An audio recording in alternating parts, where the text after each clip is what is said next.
যারা পিআর পদ্ধতি চাইছে তারা বাংলাদেশে নির্বাচন চায় না, গণতন্ত্র চায় না, তারা বাংলাদেশে বিশৃঙ্খলা চায়, এই মন্তব্য করেছেন বিএনপি চেয়ারপারসনের উপদেষ্টা আমানুল্লাহ আমান।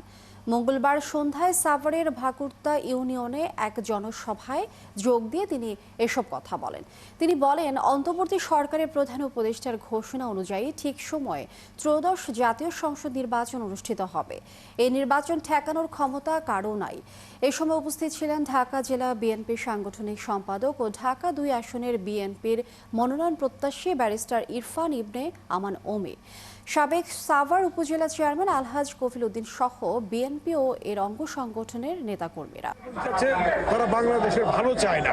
অতএব মাননীয় প্রধান উপদেষ্টা অন্তর্বর্তীকালীন সরকারের যে ঘোষণা করেছেন ফেব্রুয়ারি প্রথমার্ধে নির্বাচন হবে ২৬ সালে, সেই নির্বাচন ইনশাল্লাহ সুষ্ঠুভাবে শান্তিপূর্ণভাবে সেই তারিখেই হবে। এই নির্বাচন পিছানোর ক্ষমতা করে নাই, ঠেকানোর ক্ষমতা করে নাই।